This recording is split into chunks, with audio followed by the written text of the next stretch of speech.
What is up, wrestling fans? Welcome to episode number 566 of the Smark Moment Smack Talk podcast, Hot Tags of the Week.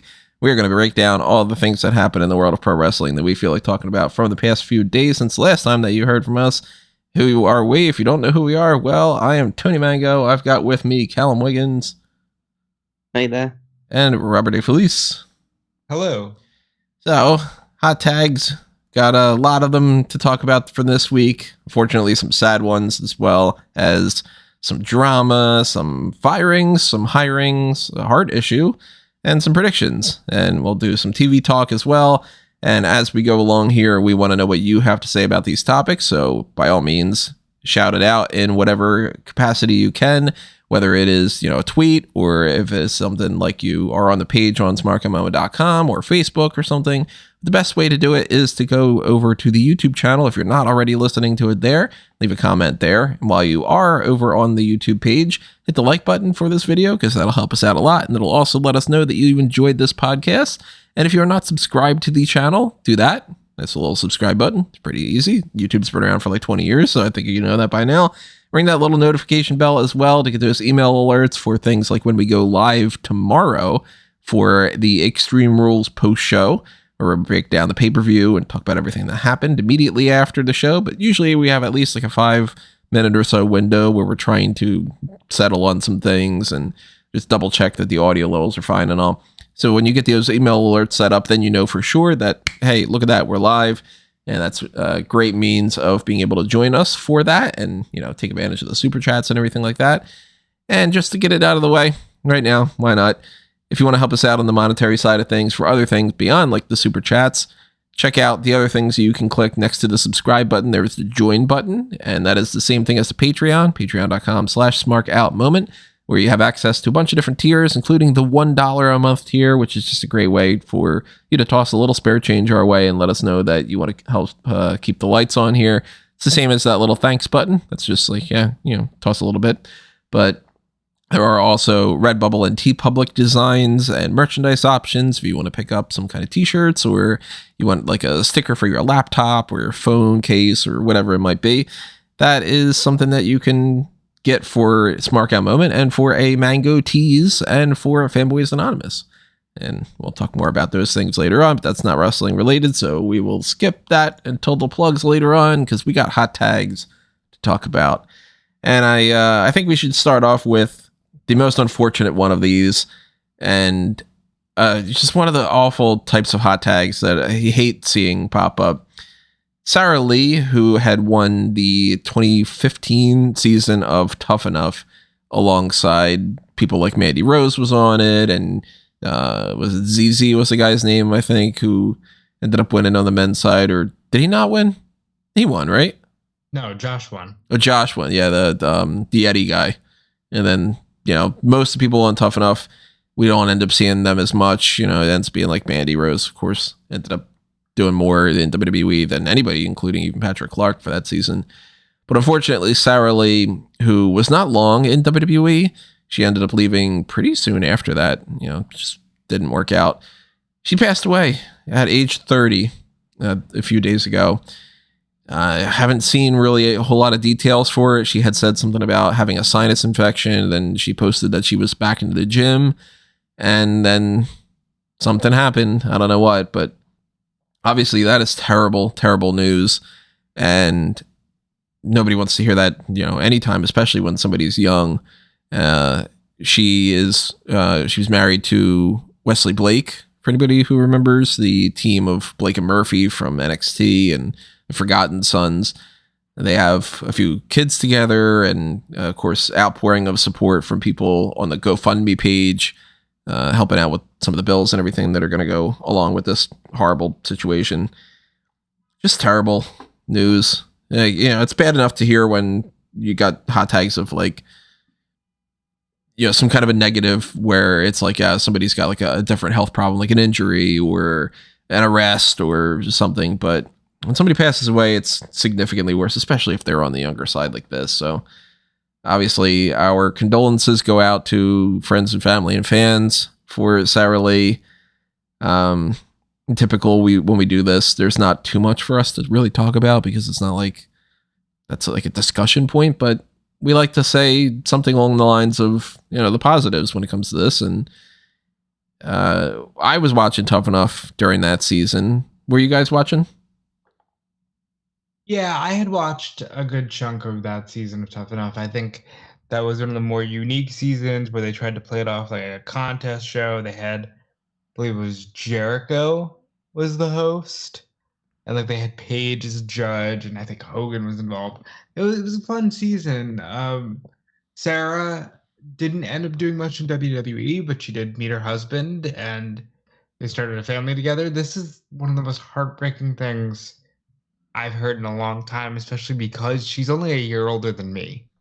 And you really start to think about, just how sudden things can happen. And I'm gutted for her family, but it really seems like the wrestling community has come together for her. And that's always comforting to see. Yeah, I was watching Tough Enough at that time. It's obviously it's a very depressing situation in general, just because of how young she was and the fact that she was mother to 3 children. So that's obviously a heartbreaking situation to find herself in. I can't really speak to too many highlights or remembering much of what Sara Lee did in Tough Enough or in WWE in general. I kind of like she wasn't even though she won the Tough Enough thing, she wasn't the one that left a significant lasting impression, because you have like your Mandy Rose, your Sonya Deville's, your Chelsea Greens and Patrick Clark in there, for better or worse, in some of their instances of legacy they've left behind. But yeah, it's just a tragic situation, and yeah, all the best wishes we could possibly give to her friends and family.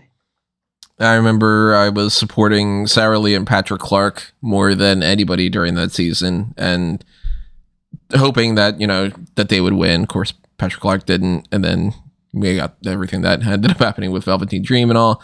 But when Sara Lee got signed and everything, I was like, okay, cool, like, let's see where this goes. And it didn't end up working out in that way, but like Rob just said, she ended up meeting her husband and they started a family together and everything. So, the way that the world works, I don't know if any of the whole, like, there's a plan, the universe goes in a certain way or whatever, but sometimes it feels like that. And then when you get hit with a story like that, you go, God, what would the plan be for this? And the depressing things that go along with that obviously are obvious, but it's just another reminder as well to just take notice of the fragility of everything that's around you and to not take anything for granted. Tell everybody what you feel.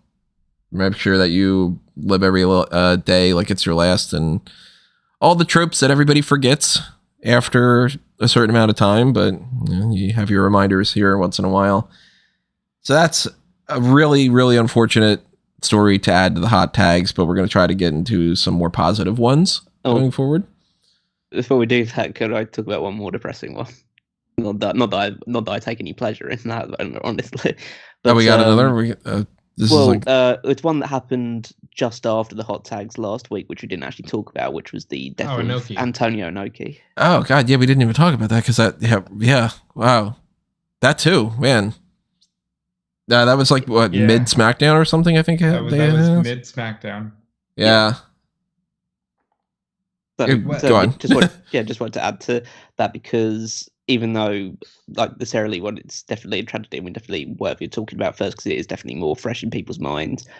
Inoki is someone that I guess we could talk a bit more about because of just the incredible legacy that he leaves behind in Japanese wrestling. He's one of the most notable, well-known people in New Japan's history, but pretty much the founder of the promotion, and did so much, wrestled for decades, had like very well-known matches. I think the one with Muhammad Ali probably stands up as one of the ones that's one of the most talked about matches, that big crossover event that they decided to do, which ended up not going to plan because of I guess both of their unwillingness to treat it as a wrestling match, I guess. But yeah, he was a legendary figure for Japanese wrestling, and so his passing is a bit, it leaves a big mark on the entire promotion, because I just saw, I saw in the news that he'd been made honorary lifetime chairman of New Japan on September the 1st, and then he passed away on September the 30th of, like, I think about 10 days before it was going to be announced that he had been made this chairman at a special event that they were going to put on. So, yeah, timing is obviously unfortunate there, but I think there'd been news stories in recent years about Inoki's health deteriorating anyway, so I guess this was kind of, unlike the Sara Lee thing, which is one that just hits you out of nowhere, this was one that you could have anticipated coming in some time in the next few years or so, but it still doesn't make it any less sad that a guy that has that much of a legacy and a legendary status behind them passes away. It's for New Japan fans, it's probably will be the equivalent of a Ric Flair or a Hulk Hogan passing away. Yeah, I mean, huge name in wrestling, even if it's, somebody like me who doesn't have much knowledge of New Japan Pro Wrestling beyond like surface level and everything. I mean, this guy won the WWE Championship, even though they don't acknowledge it. He is a monumental name in pro wrestling, like a Mount Rushmore type name. Yeah, Inoki, as you guys have said, is almost the antithesis of the tragedy with Sarah, and this is one of those deaths, and he's one of those legends, legitimate legend, that if you take him out of wrestling, if you erase his contributions, wrestling is forever changed. Inoki starting up New Japan and choosing the strong style path over the All Japan Kings Road style. How many people aren't obsessed with strong style wrestling today? Obviously, modern times it's more of a hybrid of the All Japan and New Japan, but still, Inoki's done so much. And then you think about the fact that he was a politician in Japan. He was able to take his celebrity and move it into politics and the real world of Japan outside of the ring. And I just think he's a true legend that you're not going to see any wrestler ever have a career like his from beginning to end. And it's sad. It's heartbreaking, Yeah, so those stories not on the let's talk about wrestling kind of side of things, but even though there are some stories that are not on the quote unquote positive side of things, there are things that we can play around with a little bit more going forward. So one of them being the hirings and firings and kind of question marks about some things when it comes to the WWE commentary teams and the broadcast personnel that are on screen. Obviously, it's not good that people lose their jobs and everything. We're not saying that, but it's a refreshing change of pace when things get changed around a little bit. And this is what we got going forward from what we know, at least. Nigel McGuinness is gone. Jimmy Smith is gone. Cathy Kelley's returning. We don't know about Sarah Schreiber.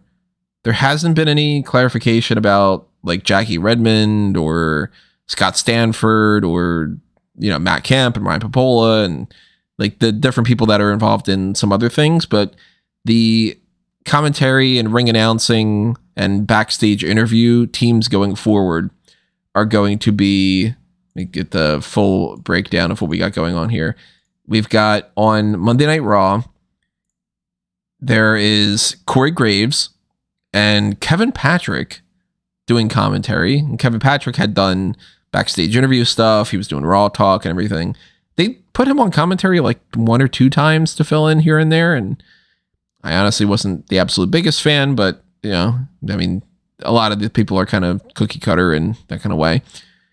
Mike Rome is continuing to do the ring announcing. Actually, I think the ring announcing has not changed. Ring announcing stays. Yeah, it's Mike Rome on Raw, it's Alicia Taylor on NXT, and it's Samantha Irving on SmackDown. So they're all exactly the same. But backstage interviews on Raw are now Byron Saxton and Cathy Kelley. And the NXT side of things, you've got Mackenzie Mitchell sticking around, as is Vic Joseph on commentary. And Booker T is at least temporarily filling in. He's not. I think that might end up being a permanent move. I don't know. I'm kind of questioning about it because Wade Barrett is joining Michael Cole on commentary on SmackDown. And Pat McAfee has already been said he will be returning. They've put that out in the press release. And then as far as backstage interviews on SmackDown go, it's Megan Morant and Kayla Braxton.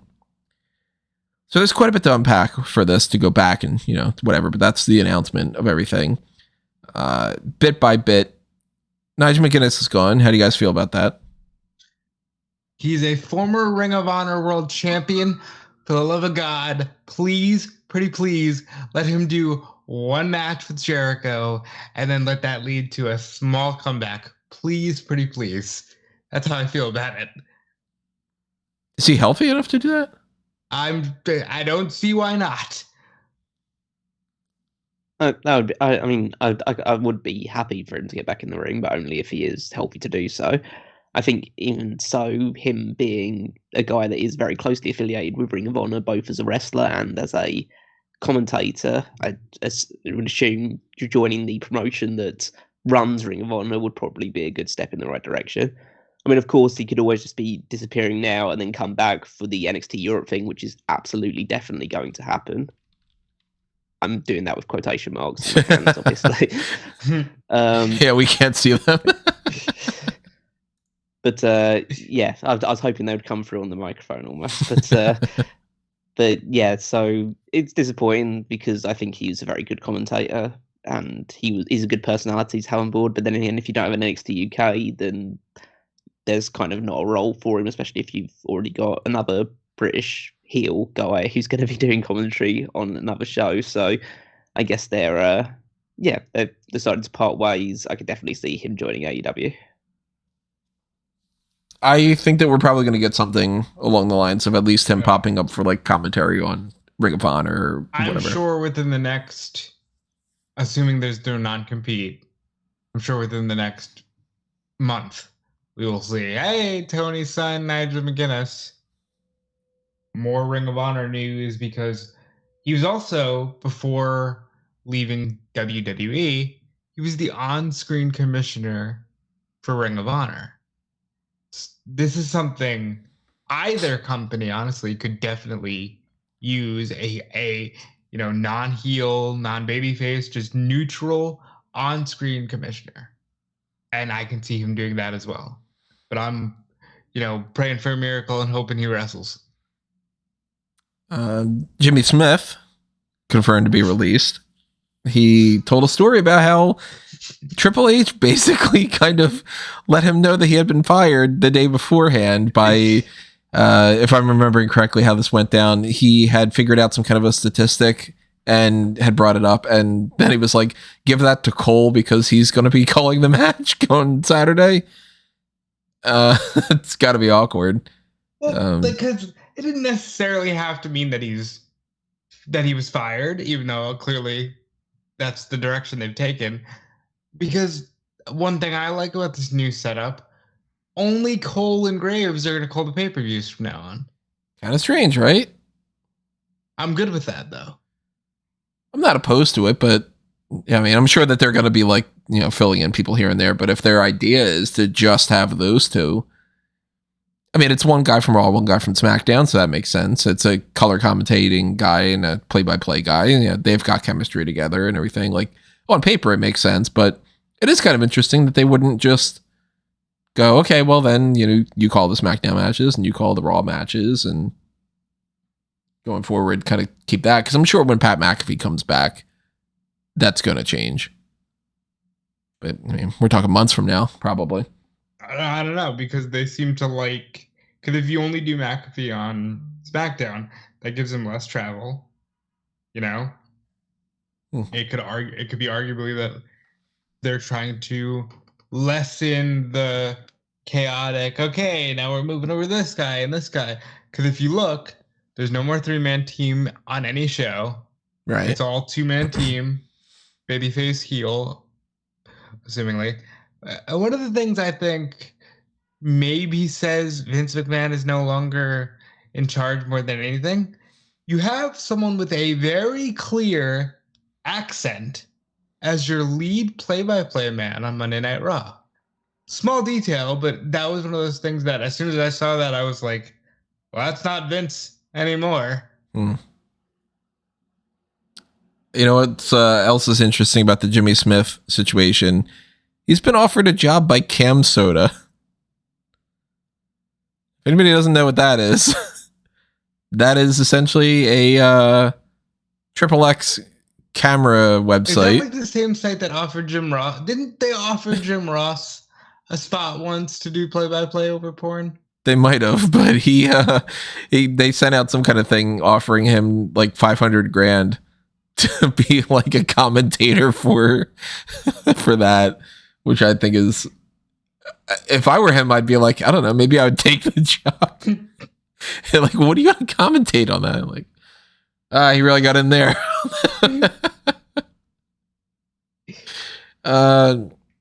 Jimmy Smith was not, my absolute favorite commentator of all time, but at the same time, I thought that he held it down fine. How'd you feel about him, Callum?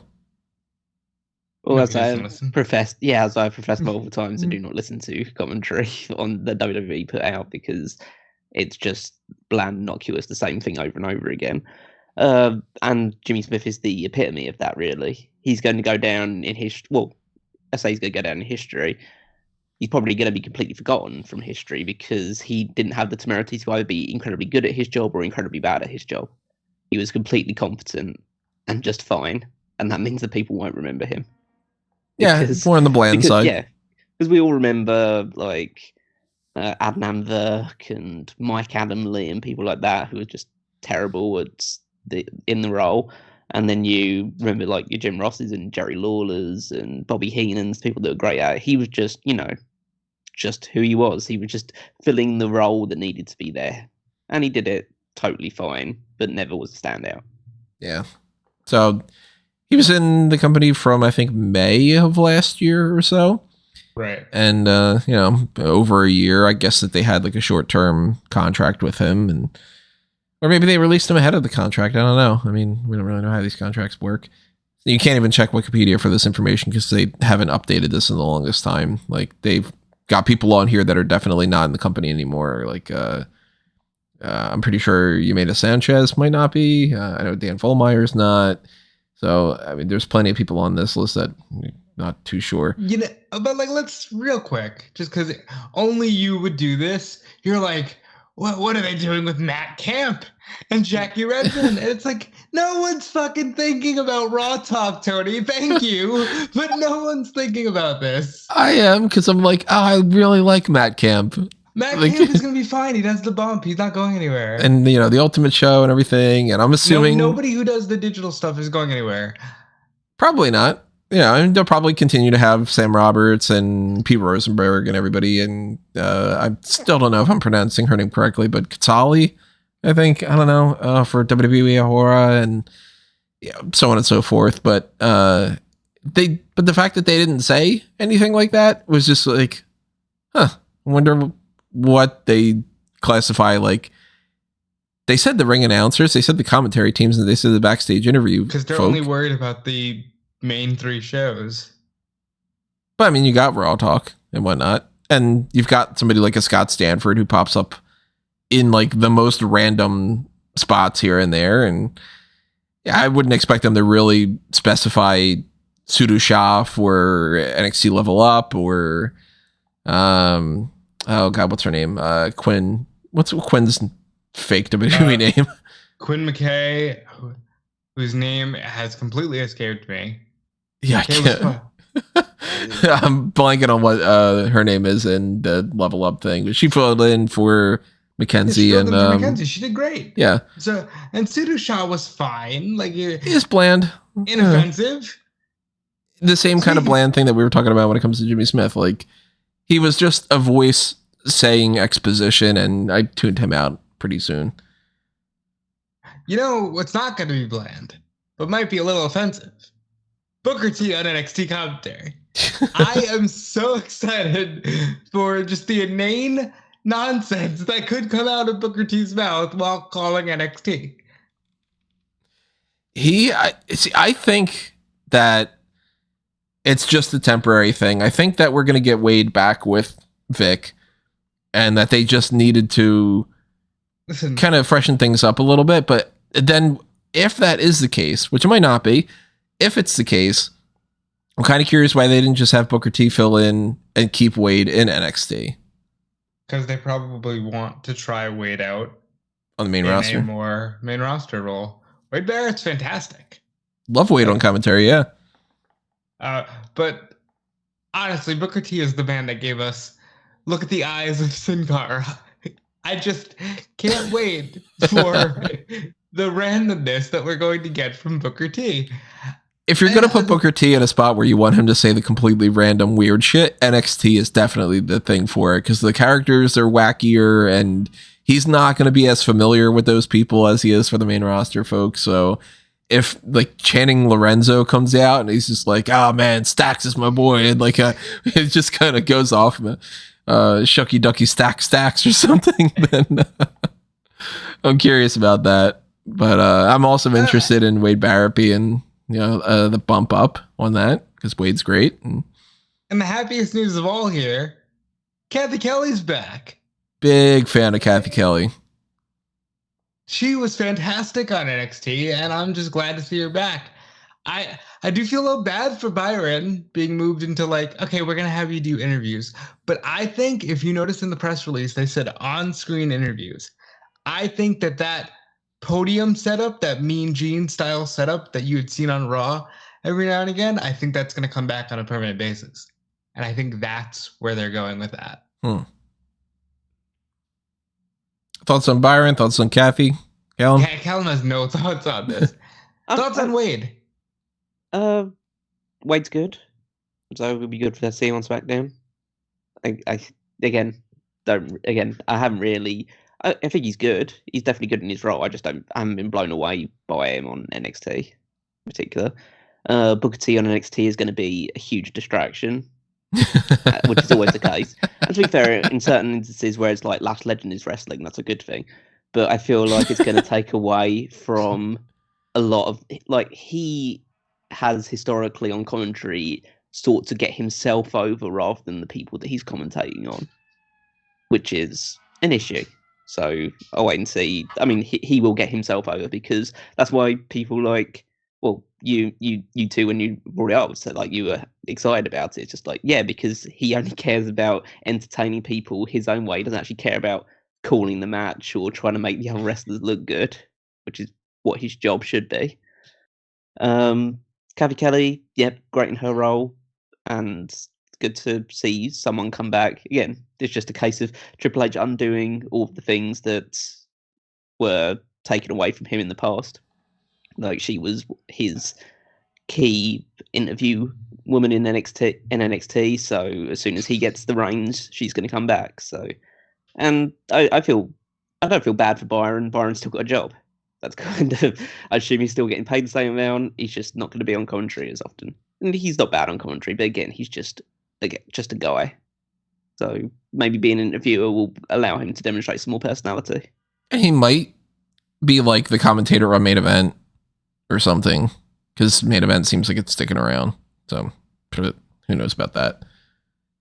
What I really like about Cathy Kelley is, in an era where everybody that was on the interview gig was basically just good-looking woman stands there and holds microphone. I mean, we had plenty of them, to the point that we can't even remember any of their names for the most part. There was like Devin Taylor was one of them. I know that was one of the names. But she actually had personality, and she would have fun with it and try to inject a little bit of entertainment value into it. And like, she wasn't trying to upstage any of the people that she was interviewing, but she just happened to come off as a genuine human being and not like a robot. So I like that. And I'm very curious to see what's happening with some of the other changes that are probably going to go along with this. Like, maybe we are going to step away from that whole hold the microphone and stare off into the distance while the person walks away thing. And maybe we will get more of how like Mackenzie is able to say Vic and Wade, back to you. Or at this point, Booker and Vic, back to you. I like that much better. I'm curious why they didn't say anything about Sarah Schreiber. I think she's also on the bump, is she not? I think like the bump people are safe. Well, she's mostly, if she is on there, I don't know if she has done, because I haven't watched the bump in a long time. She's mostly just a backstage interviewer, primarily on Raw. So I don't know if that's maybe like we're getting rid of a redundancy and maybe they just prefer this team and maybe she's gone. Maybe they forgot to add her onto there, but I don't think that that's probably what is the case. Maybe she's taking some time off. Maybe she's released. I don't know. I mean, it would be strange for it to say, okay, here is your team for Raw. Here's your team for SmackDown. Here's your team from NXT. By the way, we also have Sarah Schreiber on retainer and we're going to put her in there, but we didn't bother to mention her. So I'm kind of thinking that maybe she might be gone. I don't know. I mean, she might. I'm sure she'll let the world know on social media at some point. And WWE never announces these things for the most part anyway, so it's hard to tell. But be on the lookout for that. Maybe she is, maybe she's not. I don't know. And some other changes, of course, probably going to go along with this too. Maybe we'll see a different philosophy in just the way that people are doing commentary. Maybe we get some kind of better personality injection in there, here and there. We've seen a more relaxed approach. That's just popping up. Kelly Kincaid, by the way, is Kelly Quinn's name. Kincaid, there it is. I'm scrolling through the list right now, and I'm like, oh, there you go. I did a quick search for Quinn McKay, and I forgot that she's not actually named Quinn McKay. She's Kelly Verbal. So look at that, Verbal. Yeah, she got the right job. It's spelled differently. Yeah, I like the idea that we're getting a change up here, and I guess we'll see going forward how some of these teams work. I'm not all that excited, to be honest, about Kevin Patrick and Corey Graves together. I don't think that they probably are going to have the best chemistry, but maybe I'm wrong. Maybe they'll figure it out after a little bit of time. We'll have to see. But the first time that we're going to get some kind of indication of how this is going forward is tonight on SmackDown. We'll have Wade. We'll have Michael Cole there holding down the fort. I think it'll be good. And we'll talk about this in, a few weeks or something and be like, oh, what are your impressions or whatever. But that is just another change. We've got some other changes here and there from like internal hires that honestly, it's not something that we can really talk anything about. Like you'd be like, Kenneth Rado is the manager of sales.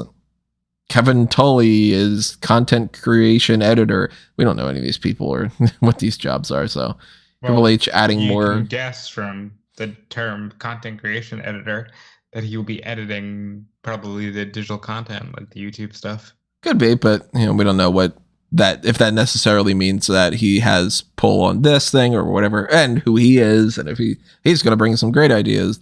Jose Menendez is definitely the graphic artist to hire. We don't know. None of these names at least stand out to me that I would recognize, except for maybe Ryan Katz as manager of NXT Creative Operations. Oh yeah, he was legit one of the fucking head writers on NXT before everything got taken over. So that's awesome. He was also Road Dogg's co-host on his podcast because they were both working in NXT together when they got released. So again, just more undoing the damage from Triple H. You love to see it. Yeah. So those changes continuing to roll along. Robert Fee getting a creative role.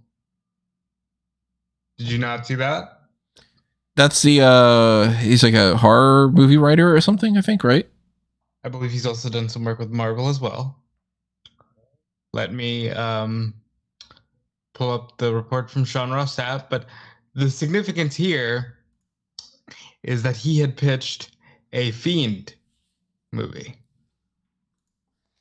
And that, obviously, with Bray Wyatt potentially coming back, you have someone who wants to work with him, who's maybe knows a little bit about the character. And I'm all for injecting new blood into all forms of WWE. I'm not familiar with his work to be able to say, if somebody were to be like, hey, Kevin Smith is writing for WWE, I'd be like, all right, this is what I'm expecting going forward. Or Quentin Tarantino is going to write something for WWE. Oh, okay, well, the cursing is going to go up, and but So he's worked on Spider-Man comics, Avenger comics, and he's been head writer on several Disney shows. Which ones? I'm going to look that up right now as you continue to talk. Well, that's a positive if he's got some experience with things that he can bring to the table, and it's not something like a soap opera or a reality TV show where we want to try to get a little bit away from some of those elements and get into some better storytelling. If he has history behind him of decent storytelling, then I'm all for somebody like that coming on board. Disappointed that I don't see my name on this list of hirings. I mean, if you saw your name and didn't tell us, we'd have problems. Just reveal it on the hot tag. So I'm seeing here that he's done a lot of work in terms of digital content with stuff like IGN, Epic Mealtime, if you remember that. Yeah. Tripping that sauce. Done some work on with Ellen DeGeneres, which is, potentially good, potentially bad. And yeah, it seems like he's a very experienced writer, so I'm very interested to see where he goes. Kind of reminds me of back in like the Attitude Era WWE. I think it was post the departure of Vince Russo and Ed Ferrara. They brought in this guy called Chris Kresge, who was essentially kind of credited with a lot of the more layered long-term storytelling that was taking place in WWE in the early 2000s when, the company was profitable and popular. And so it might be this role of him being part of the director of long-term creative could be a actual movement towards these less moment-driven, immediate storytelling stuff and focusing more on actually telling layered, interesting long-term stories that actually build over time rather than either happen immediately or just become stagnant very quickly. Okay, so I've looked him up on LinkedIn. The Disney show he did was a Disney XD series called Player Select. I have never seen it. He also produced several things for Will Smith, including the Fresh Prince reunion from during the pandemic. He's worked on MTV's Ridiculousness, which if you bother to flip by MTV on cable these days is the only thing they show. So he seems to have like relevant experience in entertainment, which is amazing as far as a WWE hire.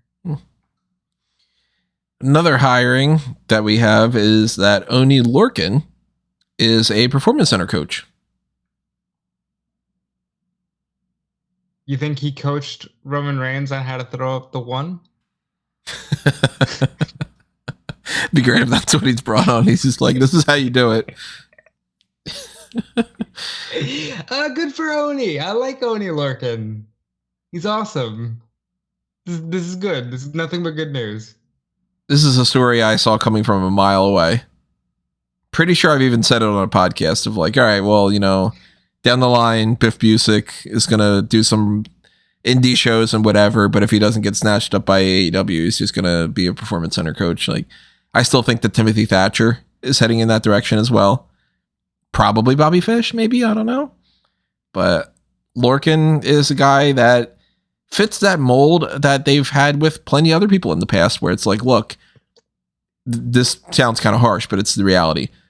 You didn't make it, but you have the skills to be able to teach other people how to make it for at least the in-ring side of things. Now, Oney Lorcan as a character is not something where he's going to be able to pitch people, this is how you do character work, the same way that somebody like a Scott Hall could have done, or like a Shawn Michaels could have done, or The Undertaker, or plenty of other people that have had like character-based things. But Lorcan is a guy that, when he stepped in the ring, when it was the bell rings and whatever, he put on a good show consistently. I think he's going to be a great coach. Speaking of the Performance Center, let's talk about Fit Finlay training Gable Steveson. That's another transition here with that story of Gable Steveson back training with WWE after a heart issue. that had kept him away. He was diagnosed with Wolff-Parkinson-White syndrome, and that became something that we didn't know anything about for all these months. So now it makes a little bit more sense why he's just been completely MIA and not, does something at Mania, then continues on, and he's part of the Monday Night Raw roster. It's been a while since we've seen or heard anything from Gable Steveson, and the most recent stories had been maybe he's gone. Now it seems like that's not true. And the heart issue, I guess, is in enough of a way that they can assume that he can continue to do this, as opposed to that it medically disqualifies him from continuing on with WWE. But he is going to be training more at the Performance Center, and I guess we're going to see him pop up sooner rather than later. It's good news. I'm glad that, first of all, I'm glad he's healthy.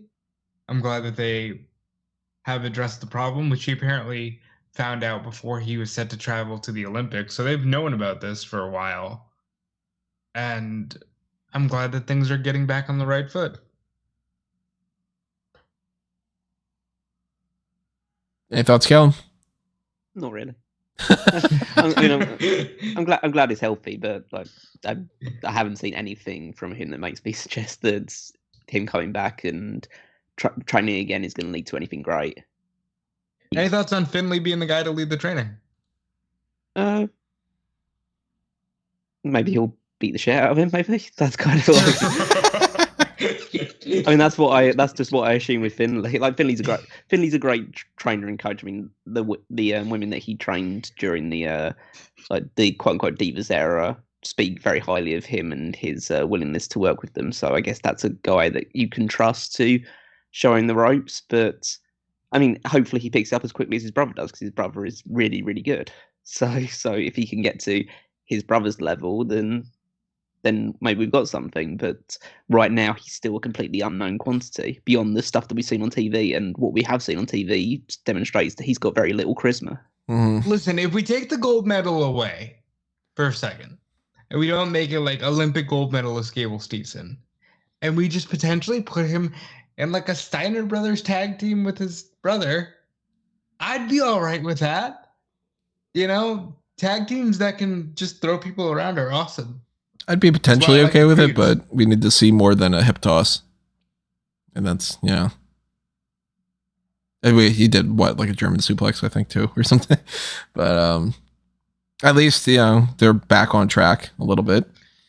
Sucks that it was supposed to be Gable versus Triple H, and then they both found out they had heart conditions. Kind of oddly poetic, right? Yeah. I guess it probably made Triple H even more of someone to talk to, someone who's probably more sympathetic towards what was happening. But it's, again, just great to see that he's healthy, and now we can look forward to the future. I'm not feeling remorse from fear of missing out on that Triple H versus Gable Steveson match, to be honest. But I'm glad feel that remorse about missing out on Triple H matches. That will always be one of my favorites. But I mean, I understand what you're saying. We didn't get Triple H versus AJ Styles. We didn't get him against like Ciampa or Gargano, or there is a long list of things that we could have gone with for maybe a future edition of one more match. But we'll see. Another hiring that's happening in WWE, and this is going to be mostly a transition thing to talk about, but they are hiring an operations manager with the idea in mind. This is according to this breakdown for Wrestling Observer. WWE is looking for an operations manager to work with on-air talent. The idea is scheduling, working with the travel department, working with the creative team to make sure the announcers know the key points they need to get across, negotiating with announcers, recruiting new announcers, and helping develop new ideas for announcers. One of the lines is that the operations manager, quote, will have direct contact with talent and must be able to manage conflicting egos, personalities, and concerns, which seems like it is just, hey, HR, an HR thing that probably should have been an AEW, because the main transition here, because, hey, look, good, do you have this? But let's talk about the real thing here. Andrade, Idolo, and Sammy Guevara. This has been such a wild ride of a year, 2022, where by the end of the year, we might have to set aside extra time on the end of the year awards for WWE and AEW to just talk about the sheer absurdity of how much has changed in this year, even within, flip-flopping the scales of, like, at the beginning of this year, AEW was the saving grace because WWE was going further down in this nosedive towards absolute garbage and falling apart, and the company was just like in shambles with this Vince McMahon thing, and Stephanie gonna leave and then she's back and Triple H isn't there and he's got this heart thing and this is happening and that's happening, these people are leaving, that person wants out, and AEW was like, hey, come on here, we got you. And then Triple H gets in charge and they do the switch over, and it's like the universe said, now it's AEW's turn, and all this kind of backstage fighting and issues with people tweeting things out about how frustrated they are with the company and everything. It's one thing for people to just generate buzz. It's another thing for a story like this, after the whole brawl out, what they're calling this, with CM Punk and all that, to have another issue where people are fighting backstage.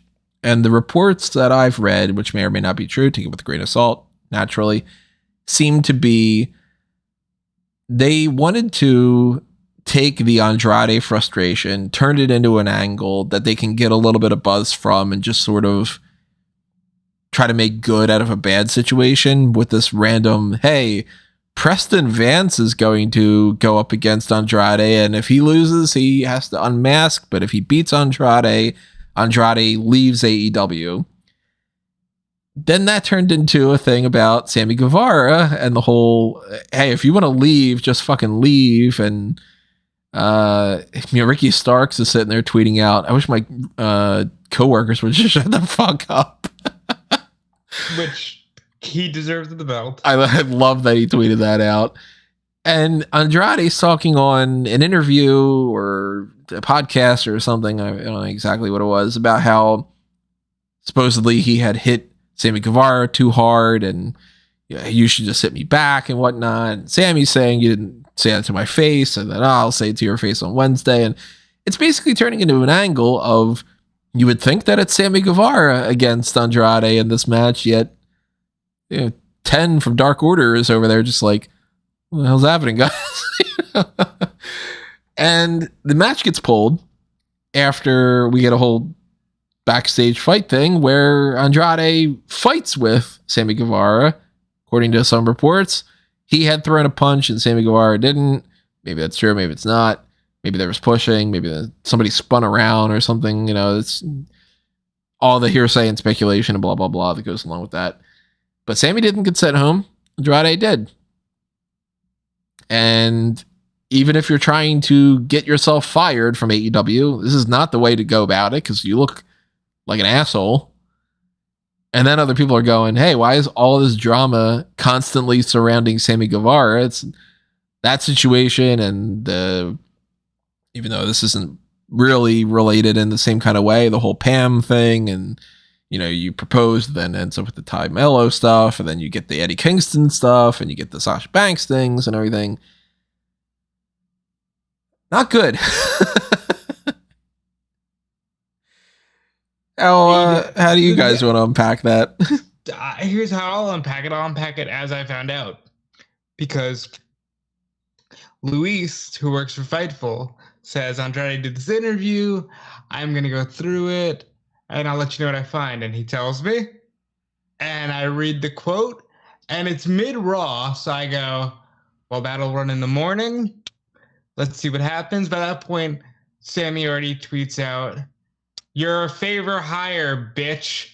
It's like, okay, maybe that's Andrade. So then the quote gets dropped, and my favorite line was, even The Miz likes to hit back, and not even this guy. I like that. But then they start going back and forth on Twitter, and it's like, oh boy, what's going to happen here? And by the time you get to Wednesday, I'm getting ready for AEW. I come out of the shower and I see Andrade no longer on Rampage. And you go, oh boy, I wonder what happened. So of course there was a physical confrontation. And there's definitely a problem in AEW where it's maybe a little too lax, where you keep having these issues. But at the same time, Andrade seems like he's got a bit of a healthy ego on him. Sammy seems to be the drama, because the drama seems to follow Sammy. And it just seems like it's distracting from the program, honestly, at this point. Like, speaking as a fan at this point, it seems like it's distracting from the show. I think, obviously, it's definitely not a good situation to be in by any stretch of the imagination, to have a lot of infighting between people with seemingly huge egos behind the scenes, and people like Sammy Guevara who seem to just stir up trouble wherever they go, even though, in the case with the Kingston thing and with Andrade, seemingly all reports suggest, and one from Kingston himself suggesting, they're the ones that threw the punches, and Sammy Guevara is just eventually just standing around and waiting for the punching to stop, almost. Well, the report from Sean said Sammy pushed him, and then Andrade threw a punch. I'm just imagining a scenario where this is like Sammy's, in catering, and you got two people, like, I don't know, just pick two people randomly on the thing. It's like John Silver and say like Isaiah Cassidy, or like arguing with each other, and then one of them just is like, oh yeah, and then they just punch Sammy. It is a really difficult situation, because I don't think he's at fault for either of these things. Well, not, I guess he's not physically at fault for these things, because even though he said the thing that riled Kingston up, that's something that should be settled like with a discussion behind the scenes rather than being slapped in the face. And the same thing with Andrade should be, you have an issue with each other, come together and talk about it rather than, beat the shit out of each other behind the scenes. That's just hugely inflated egos and bravado and whatever. And so I can't blame Guevara for those instances, because he doesn't seem to be the instigator of them. But at the same time, you shouldn't be tweeting stuff like that publicly. But then again, Andrade probably should be saying that stuff on a podcast as well. Again, just that should be stuff that's handled internally rather than spread about all over the place. I thought that was what that backstage meeting was all about. Maybe they did say that, and Andrade just can't understand it because he doesn't speak very good English, and so he just decided, oh yeah, I'll turn up and move on. He didn't hear the don't, so it was like, don't be tweeting all this stuff out. He's like, oh, be tweeting it, okay. And so, but at the same time, there's no smoke without fire, and there is probably at least a school of thought which suggests that they probably could resolve a lot of this backstage tension drama if they just fired Sammy Guevara. And realistically, I don't think, based on the reaction that he gets, I don't think there'd be a huge proportion of the AEW audience that would be upset about that happening. Which is, again, it shouldn't be the case, because you shouldn't just fire a guy because you don't like him. Otherwise, Baron Corbin should have been fired about 10 or 15 times over. But that's neither here nor there. But he's a deeply unpopular and deeply despised guy by a large portion of the AEW audience, I'd say. Just based on the reaction that he got in the match, you can say it's like good heel heat, but it's generally just people, like, he does that big dive to the outside during the tag team match, the crowd pops for it, and then they just chant "You still suck" at him. It's like that. It's hard to see is that just him getting really good heel heat, or is that them saying, he's like deep into the X-Pac heat territory now, and I think that it's more the latter than the former. But the case of Andrade, you've got two options. You either give him what he seemingly wants, at least according to Dave Meltzer, is that he's trying to get himself fired, and so he punched Sammy Guevara because now that he's done something which probably could breach his contract by causing this backstage fight, they would be within their rights to fire him, and he could just go to WWE. If that seems to be what the course of action is. Or they just let him sit at home on his contract and wait for him to cool down and potentially come back, or just leave him there sitting down, because it's like sitting on his backside for the next like 3 to 5 years, however long his contract is, and then they part ways then, because AEW doesn't have a habit of firing people, and they will pay people to do nothing. So we'll see what course of action that takes. There's a few different schools of thought when it comes to this, but one thing to kind of circle back to: don't do this to get fired, because number one, you look unprofessional, because that's not the right way of going about things. Number two, you open yourself up to a lawsuit. Look at all the things that are happening right now with Ace Steel and CM Punk and Young Bucks and Kenny Omega and all that. It could always be like an assault charge or something, and that's not worth it. Number three, is WWE really going to want to bring back the guy that just started a fight backstage with something? I don't know. I wouldn't. If I were in Triple H's shoes, I'd be like, at the very least, we need to wait a while for that. And I think that ruining, not really like, ruining something for the show in the sense of like, that would have been the big buy rate, is everybody clicking on this Andrade match or whatever. But you're purposely doing something that's screwing over your boss that if you don't have the best relationship with, that's one thing, but you should try to work your way out of your contract in a positive sense and not be like the guy that needs to get fired because you're a problem. Then that just makes you look bad. I don't know about who started it and, all the things that go along with that, because none of us are there. I would think he's not coming back to WWE anytime soon. And if I were in Tony Khan's shoes, depending on how much money it would cost, I'd probably consider more than anything just paying him to not be around and be like, look, if you want to get out of this contract or whatever, fuck you, pal. You're going to wait a while and you're going to have to sit this out. As like a lesson, you're in timeout now. Also, I'd want to bring in something that I heard, that was discussed on the Voices of Wrestling podcast last week when they were talking about releases and why I don't feel as sympathetic towards AEW people who want to get out of their contract and aren't released in the same way with WWE's people. And that's essentially, Tony Khan has a track record of paying people until the end of their contract, like Marco Stunt, like Joey Janela, even if they weren't using them. Whereas WWE has a track record of firing people regardless of when their contract is meant to expire. So it's kind of, if AEW has shown a willingness for people to essentially live up to their end of the contract, then AEW wrestlers should be doing the same, essentially. Mm-hmm. And so that's why I don't feel as bad or think that Tony Khan is essentially just doing the reverse WWE by forcing people to sit at home in the same way that WWE did with Ali and a few other people that requested their release and weren't granted it for months or years afterwards. Because WWE can just end someone's career in the drop of a hat, and that's just the norm for them. Or at least it was in the previous regime. Yeah, it definitely doesn't feel like it's the same for anybody that's like, why doesn't he release them if everybody else is complaining about the WWE thing? Like, it's, apples and oranges is a different kind of thing, but it's not quite a 1-to-1 ratio.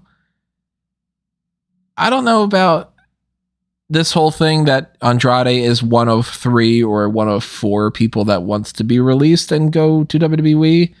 Might be true. It seems like that might have been the case with Bobby Fish and maybe some other people here and there, like the whole Malachi Black situation and Buddy Matthews and all. That's still kind of question marks all over the place. For all we know, maybe that applies to somebody like a Keith Lee. Maybe that applies to somebody like people like FTR or something. It could be anything, but it's definitely just another bad backstage morale, contract, employee, whatever you want to, lump all these together situation with AEW that they need to get some wins on this front after a few months of taking some heavy hits where people just don't seem to want to be around there as much. And then you hear, wow, no, everything's great. Our roster is as strong as it's ever been. And then you get a situation like this and you go, well, you can lie to yourself. You can lie to the fans. Sooner or later, where there's smoke, there's fire. And you got to run out of the building because you're going to burn down. As far as predictions go for how this is going to end up playing out, I think the fact that Sammy Guevara didn't get sent home is something that's a newsworthy element of this. And some people have said, Chris Jericho went to bat for him just because he wanted to maintain the main event. And that's not right because Chris Jericho's whatever. That's speculation on their part. We don't know if that's true. Well, here's what we do know. We know for a fact that John Ross Sapp originally reported both men were sent home. Sammy was at the show. He did win in the main event. Speaking as a fan with that information, I feel as though they kept him because it's like, hey, listen, we had this plan anyway. We kind of don't need to switch what our plans are again. So we sent Andrade home. You weren't the guy who initiated the punching. So let's bring you back here and let's try to just keep this train on track. Mm-hmm. That's the vibe I got. Me too. I don't get the impression, maybe it's not true, maybe it is, I don't know, that it was like Tony Khan sent them both home and Chris Jericho was like, listen, fucker, and like that kind of thing that some people are doing. But I don't know. I don't think that we're going to see Andrade in AEW anymore. I think he's either going to be sitting things out or he's going to be just flat out released. Yeah, I imagine so too. If he does get released, it will be interesting to see if he does go back to WWE, because that seems to be obviously where his, well, I don't say obviously because I don't know. I haven't spoken to him personally. And but it seems that would be the destination. That's where Charlotte is, or at least is prior to. She's not been there for a while, but that is where he would likely want to go. But whether this whole incident and the way that he's gone about it with AEW puts Triple H off is another question. I know that he was upset about not being able to work Forbidden Door because of the stupid relationship issues between New Japan and AAA and CMLL and all this stuff, which meant that he couldn't appear and people like the Lucha Bros couldn't appear as well. So, and he does have a history in New Japan as well, so maybe he could go there instead. I think that, well, regardless of how this turns out, Andrade will find somewhere to work, even if it's not WWE. It's not going to be AAA. No, he tweeted out something about like that. Fuck that place. Have a lot of issue with them as well. So. Yeah, just burn some more bridges while you're at it. Yeah, maybe he's the problem actually in all of this. Maybe he's the issue. Yeah, we said this phrase about CM Punk and some other people. It's that old philosophy. If you keep coming across a bunch of assholes, maybe you're the asshole. It doesn't seem like one of the things that'll be happening is that he'll pop up in WWE with Zelina Vega, because we got some other news. Earmuffs if you don't want to know some potential spoilers. But seemingly Zelina Vega is going to be on SmackDown with Legado del Fantasma. Fucking awesome. I like it. Thumbs all the way up. I mean, I feel bad because Elektra and they did build a, rhythm with each other, but Zelina's great. Legato's great. Thumbs up for me if this actually goes down as it's supposed to. I think Zelina is better than Elektra on every single aspect. So it's an upgrade for me.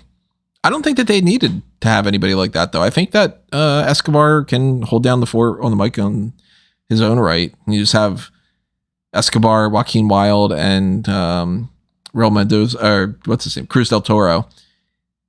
They could have just been there fine enough on their own. But if you want to do the whole thing where you've got like B-Fab and you got Maxine Dupree and You kind of want to have another woman in another faction. I'm going to go Zelina over Elektra for sure. Elektra needs more time in NXT. Yeah, that's definitely an upgrade. I think that Zelina is great on the microphone. I think that Santos can definitely hold his own there as well. So I don't think it's going to be as dependent as Andrade was on Zelina Vega. But it's still, you need to give Zelina something to do. And she's really good in the managerial role. I think that her wrestling, while competent, is nothing standout. So her being able to play to her strengths, which is as a mouthpiece, would work out best for them, and it would help give them some instant credibility because she's well known to the Raw and SmackDown audiences. Yeah. Whereas, as we've seen from a few people that have come up recently, some people from NXT are just unknowns to the quote-unquote casual audience. So having her attached to them will immediately give them a bit more sense of familiarity and maybe credibility as well. Speaking about the Maxine Dupree thing, we should go back in time and talk about the last week's episode of SmackDown where Max Dupree, all the teases that he had been doing about LA Knight, he quit the group. He was just like, you know what, this isn't for me anymore.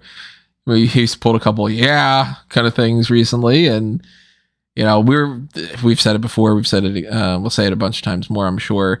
We're in this recorrection period where we're retconning certain things and bringing things back. Like Shotzi's got the tank back, and that's pretty cool. And it actually looks better right now than it did before because they did this pyro thing instead of this little shoot out the ball that just goes and looks kind of lame. But babyface Shotzi in a tank is NXT rather than heel Shotzi, who does nothing but get her ass kicked every couple of weeks on SmackDown with the Vince McMahon protocol. And we're getting seemingly LA Knight. I don't know if he's going to keep the Max Dupree name and just be Max Dupree. I'm assuming he's going to come out on SmackDown either tonight or next week or something and just be like, all right, I'm back to LA Knight. Fuck all that. I think that's the right decision, though. I think Maximum Male Models has some value to it in the sense of I see what they're trying to do and maybe it'll work for at least a comedy mid-card act or something, but Maxine Dupree and Max Dupree together, it was superfluous. She wasn't talking and he was being wasted. So I think that's a step in the right direction. What do you guys feel about that? LA Knight is fantastic. I think he's one of the few guys who can talk, so utilize that while you can. And I don't want them to split the male models. I think Mason Mansour are very good at what they're doing. They're a very good comedy act. We don't have enough of those. They're just like, okay, you're here just to put over other people, but you need a team like that. So I think that they should keep them together, but I think this is thumbs up all around. Yeah, I think it's good that LA Knight gets separated. It's one of the few times that I'm going to allow them to retcon this whole thing and him to no longer pretend that he's the brother of Maxine Dupree and just be LA Knight instead and then just forget about all that stuff that happened. I don't really care too much for the team in general. They're just there for a laugh, but they're in no way as funny or entertaining as people like Breezango have been in the past. Mm-hmm. So, and they don't have the in-ring credibility to even match up to them as well. So I think that they're going to be a short-lived thing, which is funny for a couple of months, and then it's just going to be, they'll pop up every couple of weeks on SmackDown for a jobber match against the New Day or something like that.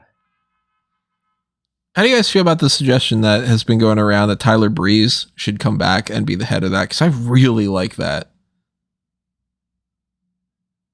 He should do something with them. They've got him under some kind of a deal. He's regularly featured on the bump. He's back on up, down, down. So why not? Prince Pretty being the lead of Maximum Male Models. Yeah. How about a ratio of that? How about we bring back Tyler Breeze, then we bring back Fandango, and we just have them team together? I'm down for that. I like that idea because I've always been a fan of Fandango too. I like that a lot. They both deserve it. Let's see what else we got going on here. We could do. I guess let's finish with Impact's Bound for Glory predictions because that's a rarity. Let's continue on to talk about the TV stuff on WWE side and AEW side of things. We talked a little bit about SmackDown from the last week. Anything else that happened on there? I don't think so. Probably right. That's SmackDown was whatever. And SmackDown lately has been a lot of just like kind of pointless viewing. I haven't been a big fan about that. Like, I don't care about Ronda Rousey beating Natalya again or Bailey against Shotzi or any of these matches. I'm not going to SmackDown pointless viewing when Sami Zayn and the Bloodline are doing the best work. Sammy's great, but I skipped through a lot of it this past week. I skipped through Hit Row against Los Lotharios. I skipped through... Actually, I didn't even bother watching the main event, the McIntyre, Gargano, and Owens against Theory and Alpha Academy, even though I like all 6 guys. I was just like, it doesn't matter. So I'm good with that trio being 3/4 or 3/5 of a War Games team, though. McIntyre, Owens, and Gargano? Yeah. I'm assuming, not Alpha Academy and Austin Theory. Yes. I mean, it's a standard thing for Triple H, isn't it? Because this is what he would do. He would consistently book like 5 to 6 out of 10 TV shows for NXT throughout the entirety of the run, and then it would build up to a takeover, which is like super brilliant. And so far, like his pay-per-views have been pretty damn good. So I think that there's a good indication that he's essentially just applying the NXT formula to now, which is TV is good, consistent, like 2-3 out of 10s constantly, and then the pay-per-views are going to be where the things actually shine the most. Hopefully so when it comes to Extreme Rules. Talk about Monday Night Raw. Judgment Day had a match with AJ Styles and Rey Mysterio. AJ got all upset afterward. Still not into that story. Mustafa Ali randomly was like, hey, fuck you, Bobby Lashley. And then lost. So this is what Ali does, isn't it? He's like, no, I want a chance now. And then he has a great match and then he loses. Yeah. And then Rollins comes in and then Lashley's like, hey, I want to fight Rollins on Raw and I'll defend my title. And I don't really know where they're going in that. Lashley has been just bouncing around. The US title. You think that that's how they're going? Absolutely. Now, Callum, we didn't get your opinion on Extreme Rules, so I kind of want to carry that over into that. Where do you think they're going with this whole thing with not only just Lashley and, I mean, Ali, I guess, is out of the picture, but Lashley and Rollins, but you got Rollins and Riddle, and you got Daniel Cormier, and you got potentially Brock Lesnar coming up, and Crown Jewel and all that. Give us your thoughts. So I think that, well, the Daniel Cormier thing, it isn't a coincidence that he's popping up for this. The interesting thing for me is, like, I think that he'll have a match at Crown Jewel. I just don't know who it's going to be against, because to me it could be against Lashley, it could be against Riddle, it could be against Rollins. It's one of those 3. Not Lesnar? Nah, because I think that you want to make it immediate. Well, he needs to have some sort of angle built out of this match. It's not like he can just come in here. It's not like Lesnar's going to appear at Extreme Rules. I mean, there's a chance he could, but I doubt that he's just going to come in after this match and beat up Daniel Cormier, and that just sets up the match. Again, it's not an absolute certainty. Did he literally that do that in the UFC? Like, he just entered the octagon after one of his matches and started like shoving him around? Yeah, but I just don't think that that's going to happen here. I think that, well, let's say Riddle beats Rollins in the match. Riddle beats Rollins, and so Rollins gets pissed at Daniel Cormier. Cormier makes the decision, and so that makes him angry. You could even do the thing of having Rollins beat Lashley for the US title, and then he's defending the US title against Cormier and Crown Jewel instead. I would say, if I was a betting man, my inclination would be towards him facing Rollins at Crown Jewel. We could even get something where they do Cormier against one of those 3 or whatever, and then Cormier pops back up. I mean, maybe we get Lesnar and Cormier at Super Showdown or Elimination Chamber or whatever they do at the beginning of the year, maybe even Mania. Other predictions for Extreme Rules that go along here. What do you think is happening with the Raw and SmackDown women's titles? I think that Ronda's winning the SmackDown women's title and Bianca's probably retaining. Cross and McIntyre strap match? I think Cross will probably win. I'm not looking forward to it, but he will. Are you in the same boat that we are for Edge is definitely losing the I Quit match because the kids and or Beth are going to be in some kind of danger? Yeah, that seems like that seems like the most logical course of action. One way or another, Fowler has to win this match. They can't suffer another big loss on pay-per-view. It's too this even though they're getting a lot of TV time on Raw, this whole faction loses credibility every time they step out on the pay-per-view at the moment. So they need to get a win over a credible name. Yeah, they can't make their gimmick that they perpetually come out after they've lost and say, we run Monday Night Raw. Running into the ground. What's happening here? What are your thoughts on the fact that they, for some reason, after all this build, they don't have a Miz and Dexter Lumis match on this card? Fucking brilliant.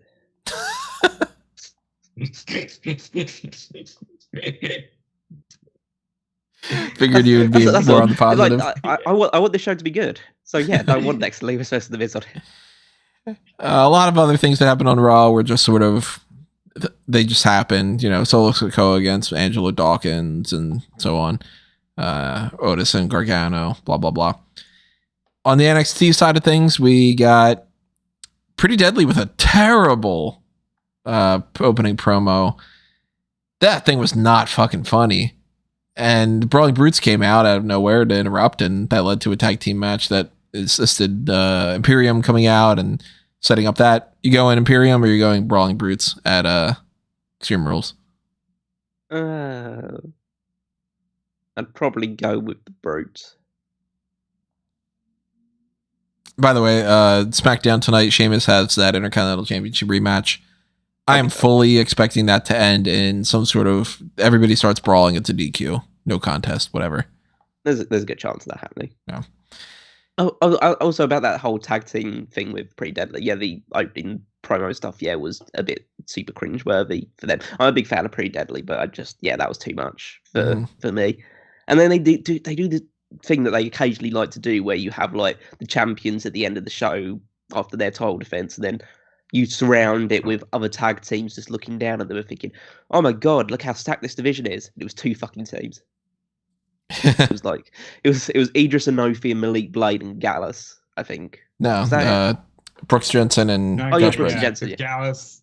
Yeah, they're Gallus suspended, but they already cut a promo saying they'll be back. Yeah, so it's Brooks and Jensen and Malik Blade and Idris Enofi. It's like, wow, look at how stacked this tag team division is. I mean, eventually we're gonna get Axiom and Nathan Fraser as a tag team, right? After they do their third. Yeah, and maybe like Quincy Elliott and Hank. Ugh. Not a fan of that whole segment this week. Hank Walker gets lost from Zion Quinn, and Quincy Elliott comes out and then dances and slaps him on the ass or something. I'm not digging it. I liked the Hank Walker is the security guard that gets a contract thing. I'm not digging Quincy Elliott. I don't like this completely random positives and negatives thing that they're doing with Zion Quinn and all of it. It's just kind of No, I'm not a fan of. Why can't Apollo Crews just be a wrestler? Because he has to make your eyes bleed. Yeah, why does he need to give? Why does he have these visions? Like, I thought that they dropped that when after a week after doing it, and I thought, oh well, Triple H is in now. He's not going to continue this stupid gimmick. Oh, he continues the stupid gimmick, and Wendy Chu's still in pajamas, and all this other stuff is still happening. It's like, why aren't you fixing it? I guess he's leaving it to Sean, and it makes me feel like Sean doesn't really know what he's doing that much. Well, there could be an argument made that maybe Shawn Michaels likes gimmicks, but also, my guess is they don't want to immediately go, Wendy Chu is somehow Mei Ying again. They probably like what they've built with the Wendy Chu thing. My biggest criticism of NXT the acting is atrocious. You hired a great PR person, and that does sound great, honestly. But hire an acting coach, please. Like the Hank Walker segment where the other security guards are like, yeah, additional generic buddy comment there, Hank. Like, what the fuck what are you doing? What is this? What is this whole show? Oh, the Grayson Waller effect with Cora Jade and Roxanne Perez. Don't give them microphones if they can't cut promos. Roxanne is better. These two need microphones, damn it. They need to learn. But Roxanne's better than Cora is. And that's not saying much, but she is better. And they could have done a really cool gimmick of spin the wheel, make the deal, but they didn't and just had Grayson Waller spin the wheel and go, it's a Weapons Wild match, which we don't know what that means. Well, we know what it means. It means no DQ. It's no DQ, and we gave it a fucking lame name. I hate that so much. Like, you've got so many options that you can do here, and you're going with it's a no DQ match. It's not even a good pun or anything. Like, you've got Halloween Havoc, and you don't want to do like the trick or street fight. That's what's making me think it's not just a no DQ, because they would have just called it the trick or street fight. They would have called it one of the other three things on the wheel that also had no DQ.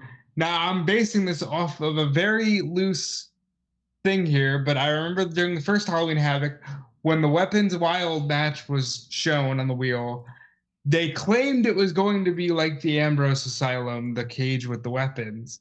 But I can't see them putting these two in a cage with weapons. No, I don't think that's safe. They might, but who knows? I mean, in the past, we've had just two other Halloween Havocs underneath this NXT kind of thing. And it was the Haunted House of Terror match with Loomis and Grimes, which was totally different. The Devil's Playground match with Gargano and Priest. And that was no DQ. There wasn't anything else to it. And the Tables, Ladders, and Scares match, which, as we said a million times, Tables, Ladders, and Chairs matches are no DQ or ladder matches. It's one way or another. Either you have pinfalls and it's just a no DQ match, or it's you climb the ladder and you grab something, which means it's a fucking ladder match. It's a TLC match doesn't exist. It's not a thing. It's stupid as all hell. But at least Tables, Ladders, and Scares, you've got like a pun to it. Last year, we got the Triple Threat Tag Team Scareway to Hell ladder match.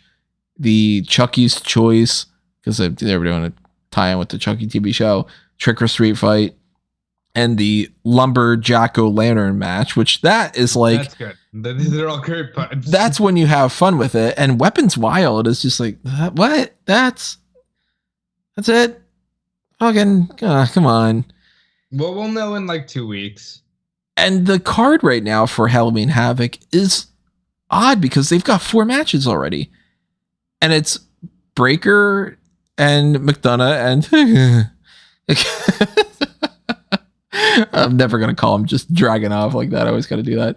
You got the ladder match, which now we have more people are involved. It seems like it's going to be Hayes, Mensa, Lee, Wagner, and either Axiom or Fraser, I'm assuming. Creed against Damon Kemp in an ambulance match where if Julius loses, Brutus Creed has to leave NXT. I thought that was actually kind of fun. Some of that a little bit interesting. And then this Weapons Wild match, and I'm thinking, while you announced this Weapons Wild match, you had Apollo Crews somehow do something to Grayson Waller's eyeball, and are we not getting like a bloody eyeball match or something? Of course we are. They still have 2 weeks to announce more matches. They still have to announce Mandy and Alba Fire. They already have 4 matches, though. They typically only do 5. Tony, they can do a 6th match. They can announce Apollo and Grayson and then announce Mandy and Alba. I got a feeling Mandy and Alba's not going to be on the card. I mean, they could always save it for TV, but I think they'll do Mandy and Alba. Yeah, I think they'd probably do that as well. Or who knows, because wherever that mystery driver took them, they could be gone. Well, wasn't Alba the one driving the car? Isn't that the issue? No, wasn't it a case of like they drove to the show? She just locked her in the back. I thought she was hopping in the driver's seat. But she got in the back with Andy and started beating her up, and then the car just went. Well, they've firmly established that in NXT, people get abducted constantly. If you've got a car in a parking lot or something, they literally leaned into it this week. Yeah. Whoever it was, I think it was Sudu, was like, well, that damn parking lot. Like, what? Yeah, the reason why is because Mandy Rose's brother passed away, so they took her off the card for that. But it is weird that this is a recurring thing in NXT where people get jumped in the parking lot or abducted in the parking lot. You know, Legato, there was a whole like 5-week long thing where it was like, don't go in the parking lot or Legato's going to steal you. Dexter Loomis just kept Kyle O'Reilly in the trunk of his car. It's like they've established there's 3 incredibly dangerous places in professional wrestling. It's the NXT parking lot, AEW backstage, and any wrestler's home. That's true. Yeah, no wrestler ever locks their front door. Never ever. I mean, there's a 4th one. It's backstage if you're hanging around one of those crates that you can get thrown into. Oh yeah, that's pretty bad. Or next to a garage door. Yeah, you're getting your head thrown into that one. Door. Right, yeah. Even if you're like just a production assistant, you might get fucked over. You might be Stan. Yeah, I just kicked Stan. That's a great moment. Sean Spears. For those who don't know. Really strange. And, there is something about him, isn't it? Because did the old tweet delete of like a gif of him saying goodbye? Well, he did. Not him saying goodbye, but it was just a gif of like a goodbye sort of. Yeah, just that sort of. See that. Spears did.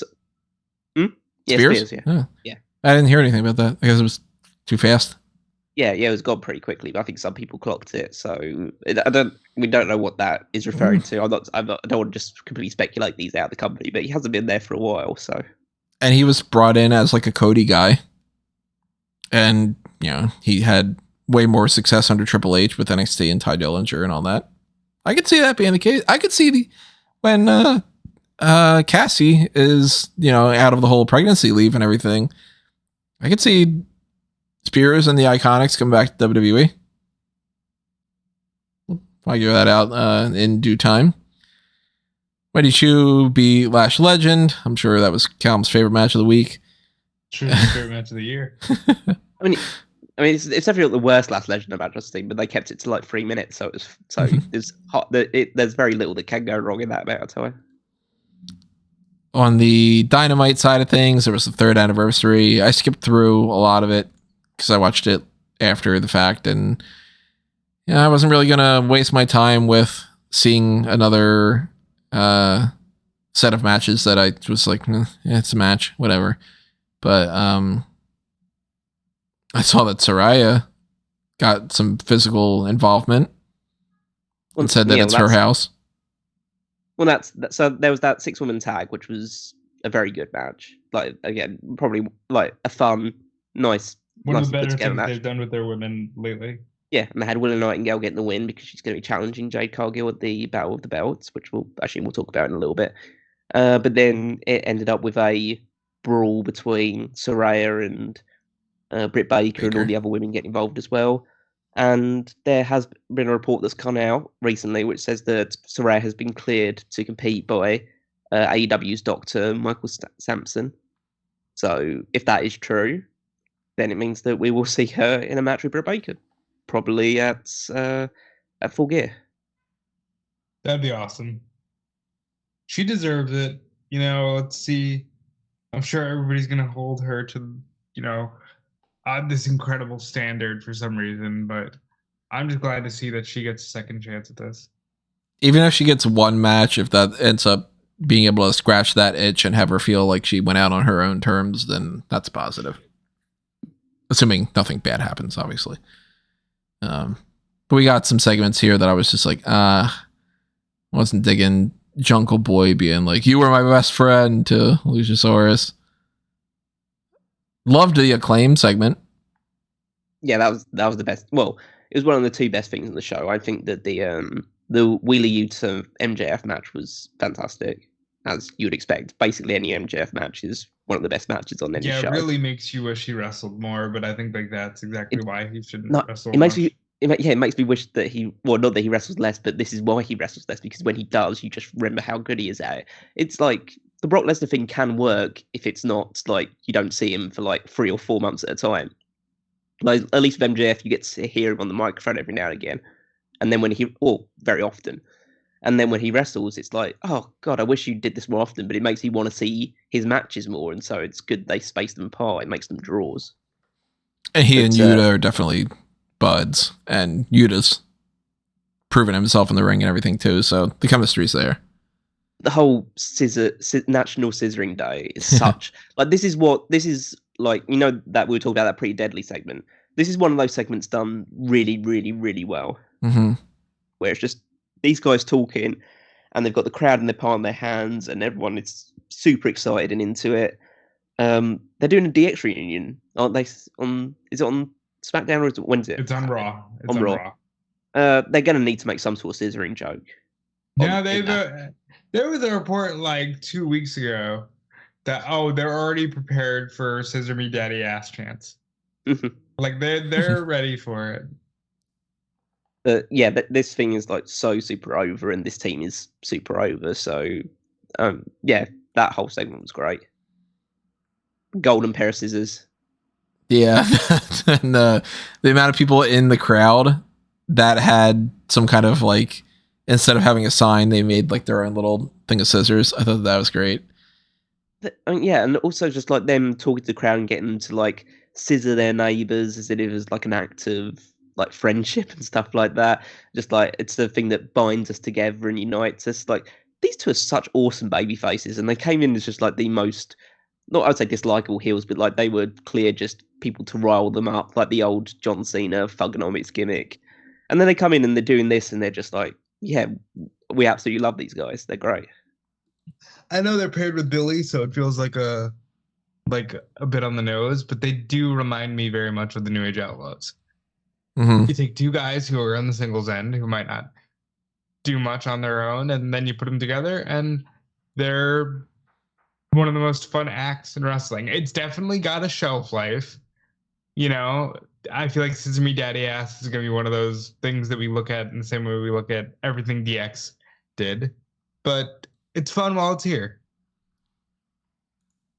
Anything else happen on this show that's worth talking about? I mean, Paige and Moxley had their promo, but it's just promo. It's like nothing. Daniel Garcia is like full out of the Jericho Appreciation Society. That's right. Yeah, the match. Or is he full into the Jericho Appreciation Society? I don't know, man. They had like a 20-minute match. No, but after this match, again, I'm adding. It just everything is adding fuel to my fire of suggesting that he's going to turn on Daniel Bryan, or Bryan Danielson. I keep saying Daniel Bryan. It's Daniel Garcia and Bryan Danielson, who formed the team of Daniel Bryan. Yeah, who formed the team of Daniel Bryan. And but yeah, I think that because you had Garcia lose to Jericho, lose to Guevara, but like lost the match due to Jericho interfering and hitting him with the title belt, I think that this could add to the narrative of Garcia is coming to terms with the fact that he can't win without cheating, or Jericho's right to cheat to win. And so he's actually going to turn away from the pro wrestler side of things, double down on being a sports entertainer. And yeah, that I'm more convinced that that's the path they're going to take. Because it's a swerve, but it's a swerve that I think can make sense and you can tell logically. But yeah, that was great. I also want to talk about that Brian Cage versus Wardlow. Because I've been very vocal about the fact that I'm not a huge fan of Brian Cage. I just don't think that he's got a great look and he has some cool moves, but I just think that he lacks that force of personality behind him to really make it as a top star. But his match with Wardlow was great. And it was just like, it was two big guys who decided that we're going to wrestle Lucha Libre for a match. And yeah, this is more matches that we would need to see Wardlow having. It's just matches against credible enough names that he's just beating until someone, likely Powerhouse Hobbs or someone like that, eventually topples him for the belt. But yeah, that was a great match to have as well. Let's get into Battle of the Belts predictions. We do have Cargill against Nightingale for the TBS Championship. We've got FTR against the Gates of Agony for the ROH World Tag Team titles. And we've got the All Atlantic title on the line, Pac against Trent. I'm assuming all 3 titles stay exactly where they are. Yeah, I'm always of the opinion I want to see at least one belt change hands on these things. But my guess is that given the matches, these belts are staying exactly where they are. Yeah, I can't see. I mean, on Rampage they do the trios tag match, so Pac is working double duty essentially. So there could be something to that, and that could lead to him losing the title to Barrett, but I think that's unlikely. I think if anyone from Best Friend is winning the title, it would be Orange Cassidy. And considering he's not in the match and they're not doing a rematch of that, then I think that title change is out of the question. There's very, very unlikely that Willow Nightingale is going to beat Jade Cargill, but Willow is pretty over right now. Shit, so I'd be for it.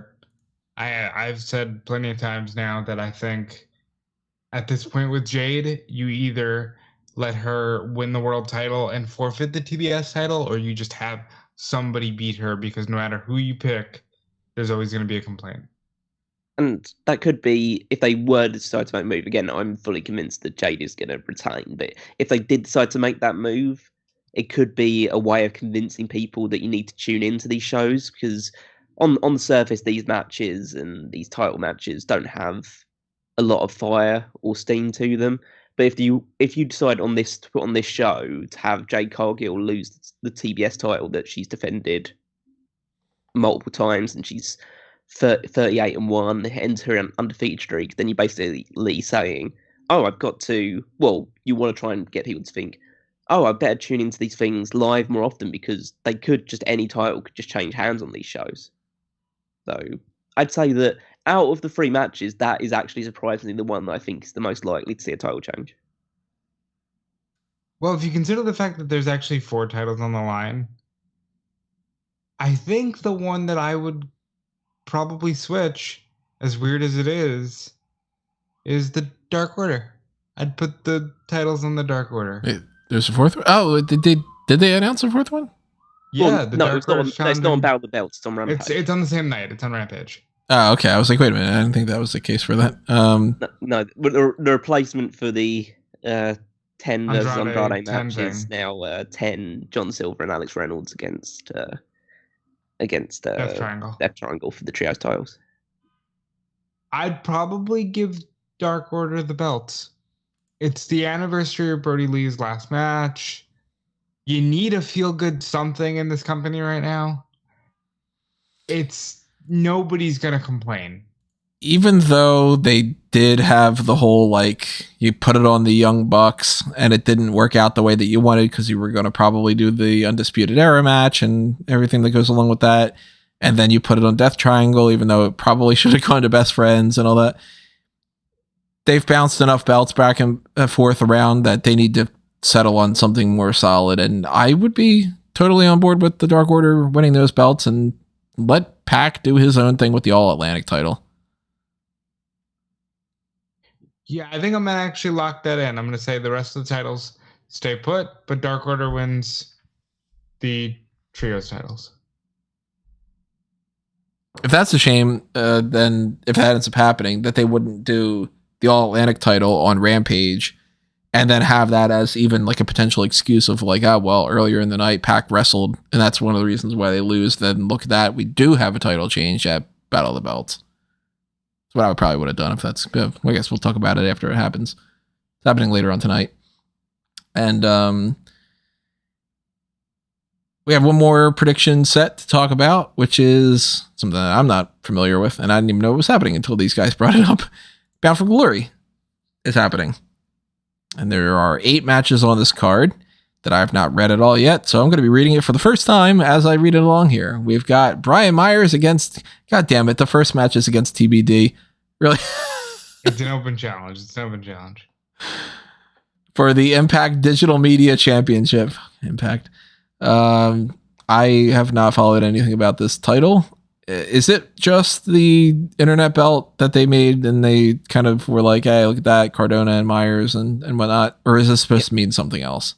Well, yeah, it's supposed to be the belt that was meant to be exclusively defended on digital platforms like YouTube and on their pay-per-views and stuff like that for Fight TV, nothing that would be aired on TV. And then, they started defending it on TV because that's what you do with these types of belts. That's the problem with the TV championship. Yeah, I have no idea. I haven't been watching Impact closely enough to know if there is someone who has been like exclusively that Myers has been feuding with, or someone that it's a clear obvious that this person will be facing Myers on the show.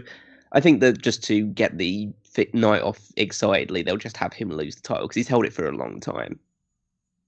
But I don't know who. I have no idea who this TBD will be. So as I watch Impact every week, he's held it for a number of months. He picked it up when Cardona got injured, and therefore I say the surprise person is Matt Cardona. And whether Myers just gives it over or Cardona and him actually have a match, I hope that they don't because I like them as a team. I think Cardona walks out with the digital media title. We have Josh Alexander against Eddie Edwards for the Impact World Championship. Well, going straight to the main event. I'm reading it in order for the Wikipedia page. So for some reason, they have that down as the number 2 thing. Well, they always, on the Wikipedia, they always put the main event at the top of the list, except for when there's a pre-show match. Yeah. Well, talk about it anyway. It's Impact. So yeah, Eddie Edwards is the head of the Honor No More faction, which is the big Ring of Honor faction in Impact. Josh Alexander's held the title for a little while now. Like, again, he's like, I don't know how to describe it. He's a very traditional champion, like traditional babyface, take all comers type of champion, but he's a very good wrestler. And Eddie Edwards is a great wrestler as well. So I think that this should be a fun match. I would probably lean towards, my gut would say Alexander retains, but then they did this angle on the Go Home show of Eddie Edwards and his wife, Alicia Edwards, who's a wrestler on Impact as well, getting into an argument, basically saying that like if he doesn't leave on them or end this stuff, then they're over. And that just immediately leads me to think that she's going to low blow Josh Alexander and Eddie Edwards is going to win the title. Because I've watched wrestling before. So I've watched wrestling before, and I think that after months and months of this person attacking Honor No More, I think Heath Slater is going to help Eddie Edwards win the title. And I don't know if that tells you everything you need to know about Impact or not, but I think Heath Slater is going to help Eddie Edwards win the world title of Impact. And I think you'll find he's just Heath. Which that tells you more about Impact than anything else. I didn't want to say just Heath. I never want to say just Heath. Okay, so I think Heath Slater is going to help Heath. Josh Alexander win the title. And also, Tony, before you make those sort of remarks, Impact is good. It's a good show. Impact is a very solid show. Listen, I really want to see this company in 2023 branch out a bit more and try to fill up bigger arenas and maybe up their production, because the biggest problem I have with Impact is that it looks completely minor league. Other than that, the wrestling's great. Yeah, they definitely need to up the production and gets a few more people in the doors, but unfortunately they have that stigma attached to them, so it's unlikely that they will be able to get beyond the point they currently are at. But as an alternative, like the small company in North America outside of the other two big major ones, they do a good job, and they provide at least a good working environment for other people to perform before they go up to potentially one of the bigger shows. Urge to merge. Yeah, Josh Alexander wins. Let's put all of these wrestlers into two already inflated rosters and see how much time they get. Yeah, merge them with NWA, and then you only have one company that I don't need to pay attention to instead of two. I'm going Alexander wins, because what the hell? I'll toss out my predictions for something on a watch. including, I have no clue who Masha Slamovich is, but she's against Jordan Grace for the Impact Knockouts World title. And the fact that she's got that name, I'm assuming she is like Mother Russia from Kick-Ass 2. Yes. I mean, like, she's a badass. This should be a great match with two, kind of irresistible force, immovable object, but with the women, and these women can work. And I think that this should be one of the better matches of the night. Masha winning makes sense to me, and then eventually dropping it to Mickey. That is where I feel this might go. But I also have watched wrestling before, and since Masha got the better of Jordan to close out the show last night, my brain is also like, well, maybe Jordan wins here then. But I'm going to stick with my gut and say Masha wins here and is the dominant champion that Mickie James eventually has to defeat or go home by, like, Slammiversary. So, yeah, Masha has been building up a long undefeated streak since joining Impact Wrestling. Jordan Grace is a very dominant and, like, strong champion. So, and this was the final angle they shot on the Go Home show as well. So they're almost treating this as, like, it's at least as important as the world title match, if not. I think in many people's eyes, this is the main event of the show between these two. So I think that as Rob says, it should be a really good match. And I think that Masha should win the title, maintain her undefeated streak, become the champion. But I will disagree with you one thing. I think that she should face Mickie James for the title at Slammiversary, and she should defeat Mickie James and retire Mickie James. Yeah, I'm alright with it. Well, Mickie James does have a match on this card against Mia Yim in a career-threatening match because this is one of the easiest one. As we've literally just said, we both think Mickie James will move on to Slammiversary. Mm-hmm. And also, I think Mickie James wins here. And also, Mia Yim's contract is up after this show as well, so she won't be in Impact probably beyond this thing. She'll probably go back to WWE. Yeah, so more than likely, she is not going to just beat Mickie James and then go away, and then what's the point of that?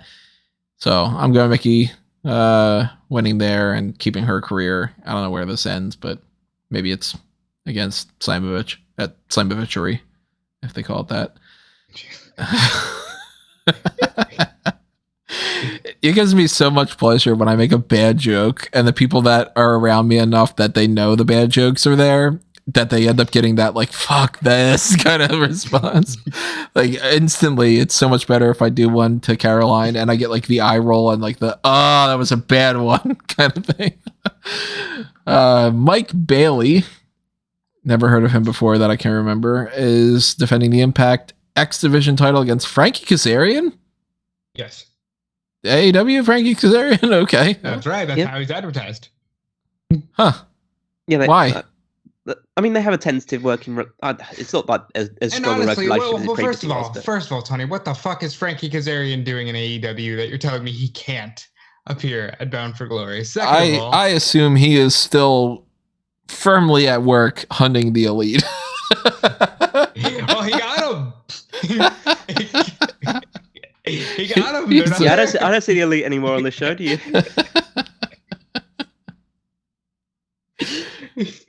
So, look, I think Kazarian winning would be awesome here, but Speedball's probably going to win because he's the guy who's actually under contract with Impact. But still, fuck it. Let's go with Kazarian. I'd like to see him win. They are telling the story that if Kazarian wins, he'll become a 5-time X Division champion, which I don't think many people have held that title. Would that put him at the top of the list? Let me just check this old history of the Impact X Division championships. I don't think it'll put him at the top. It'll tie him up with AJ. Samoa Joe and Low-Key. Kazarian's technically held it 5 times because it counts his reign when he was Suicide for a bit as well. So if he wins this one, he'll go level with Austin Aries, Jay Lethal, and AJ Styles. Boy, that is some bad company and one really great guy. Who's got it the most amount of times? Chris Sabin has got it 8 times. Oh, good for him! Wow. So, but yeah, that's again, it should be a fun match. It's very like Mike Bailey's really, really good, really talented, very like fast and energetic worker against a guy who's more of just the grounded veteran. It's babyface versus babyface. It's whether they want to give the veteran, another run with the title, or they want to use his legacy in order to build up Mike Bailey even more. And so I think they probably will keep the title on Mike Bailey. I'll go Bailey. Why not? Bailey's gonna win, but like I'd like to see Kazarian win. I like Kazarian. He's my guy. We have Matt Taven and Mike Bennett of Honor No More against Motor City Machine Guns for the Impact World Tag Team titles, and I'll go Honor No More because why not? Say it with some confidence, damn it! Like, allow us to wipe away that confidence because Matt Taven and Mike Bennett's contracts with Impact Wrestling are over as of I believe no at more? the end of. They're no more after and this. Their contracts were for a while. And for God's sake, it's the Motor City Machine Guns. It's kind of like Frankie for me. Like, you can't go wrong with putting the belts on the Machine Guns. Frankie Kazarian's winning the tag titles. You heard it here. Fundamentally, I don't think any of these four guys are like exclusively signed to Impact Wrestling. Oh no. So it's like I think the likelihood is that the Motor City Machine Guns will win the tag titles. They'll get them back. And I think that there is a very high possibility that we see Taven, Bennett, and Kanellis in WWE. Could we get Motor City Machine Guns winning these titles and then losing them to FTR? No, maybe. I think that's it's not out of the realm of possibility. I think it's unlikely that they will take that step. I know we saw the Motor City Machine Guns on AEW, so there is at least some element, but I think that's mainly due to the fact that Alex Shelley and Chris Sabin are allowed to work in other places. In another world, we could be happily speculating, maybe even FTR shows up. You never know. But it's on a packed Friday night where we know FTR is defending the Ring of Honor title, so that's not happening. I think Machine Guns win here. I did not think about Taven and Bennett back with WWE, or Bennett and Kanellis back with WWE and bringing Taven with them. They're a good fit for it, but I just sort of feel like Maria and Mike have been so openly outspoken about enjoying themselves out of WWE that I can't see them going. Yeah, but then the money comes in. That's true. That everyone changes their mind once the first paycheck hits. I think I'd say I'm not going to say that with any super certainty, but I think that this will probably be their last, maybe not their last night with Impact, because they might do some recordings beyond that, because they need to really do the whole disintegration of the Honor No More stable before they can really all depart and go their separate ways. But I think that they'll likely lose the title here, and then they'll be on the way out one way or another. To again, whether it's to continue doing stuff on the independent stuff, maybe they obviously have been in New Japan before, so maybe they can go there. There's lots of other avenues for them to explore outside WWE. I'm just getting that inclination or feeling that they might head over there, head back to the Fed. Well, wouldn't, if they are going to be leaving, and that's two or I guess three people in Honor No More, wouldn't that kind of point towards Eddie Edwards not winning the title? Well, there are 6 people in Honor No More. And they could always just have Eddie Edwards like denounce his evil ways and, Yeah, I mean, I think so Eddie Edwards, Honor No More consists of Eddie Edwards, Taven, Bennett, Maria, Kenny King, PCO, and Vincent. And so there's other people they can bring in, and they could also probably just find another unsigned Ring of Honor tag team to join up with them if they really wanted to. I mean, they could bring in Rhett Titus and form him back up with Kenny King, and they can become the tag team for that group. But I think that, I think that they need to at least tell the story of them getting kicked out before, like they won't just lose here and then we just see no more of them. I think they need to be kicked out of the group, but I don't know when and how that will happen. Whatever happened with Maria's wrestling women's army or something? She's still actively doing it. Because that is another thing that I would think would point in the direction of them not going back to WWE, but maybe it doesn't follow through or something. And I don't know. Maybe I can see them being a part of Frankie. Frankie. What am I saying? Frankie. Oh my God, what's his name? Fucking Freddie Prinze Jr. I was going to call him Frankie Muniz for a second. I could see. Guy. Yeah, totally different guy. I could see them being people that he would want for his organization that he is starting up, but again, I guess we'll see.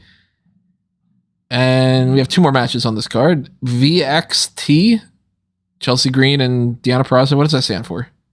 Vexed. Just vexed? Say it. VXT? Yeah, but phonetically, it's just vexed. It's just, listen, they were in NXT. They came up with the name while they were in NXT, and they haven't changed it. They are defending the Impact Knockouts Women's World Championship against the Death Dolls, Jessica, and Taya Valkyrie with Rosemary. Let me tell you a fun story, Tony. Chelsea Green does not have a contract, and Deonna Purrazzo's contract is coming up. So, I'm going to go with the challengers. You guys want to rethink that whole defending Impact thing at the beginning of this? No, because that's what Impact's there for. Impact is there for the people who are in between contracts with AEW and WWE. You need a company like this to give people places to work and build up. And also, it keeps the promotion fresh because new people are coming in over and over again. It's a good thing that it's called Impact and not Contract. Contract pro wrestling is not the way they're doing business here. But realistically, Chelsea Green and Deonna Purrazzo at the very least deserves a bigger platform. I would be surprised if Chelsea Green would go to WWE just because of Cardona, but who knows? Cardona's gotten himself super over, so on the indies, but I don't know whether that would translate into him coming back because Zack Ryder. He would have to come back and just be like, I'm Matt Cardona now. Yeah, he'd have to be Matt Cardona. It wouldn't work. He said, like, I'm Zack Ryder now. Woo, woo, woo. And all this stuff here just like, wouldn't work. The Death Dolls, they've been telling this story about how, again, it's the thing that I like least about Impact. It's this whole Rosemary, Father James Mitchell portal to hell bullshit that they do, where Jessica is the former Havoc or Jessica Havoc, and she's now a pink-haired, like fun-loving person who Taya has taken affinity to because Taya's more of that persuasion, even though she has a tag team with Rosemary. And so now they're teaming up together and Rosemary's in their corner against it. It's a very convoluted thing that I don't enjoy. But the Death Dolls will probably win the titles because, as Rob says, the other two may not be in this company for much longer.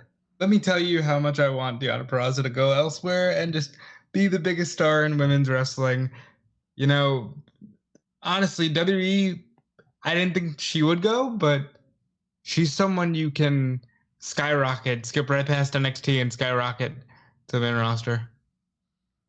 I mean, things are different under Triple H. Can never count out the idea that somebody would go, I hated WWE before, but now I've got a different platform, and I'll go Death Dolls too, because what you said. And then we have the Call Your Shot Gauntlet, 20 wrestler intergender gauntlet battle royal. Winner gets a trophy and a contract for a title match, which currently there's money. It's what you want with Money in the Bank. They can use it at any time for literally any title.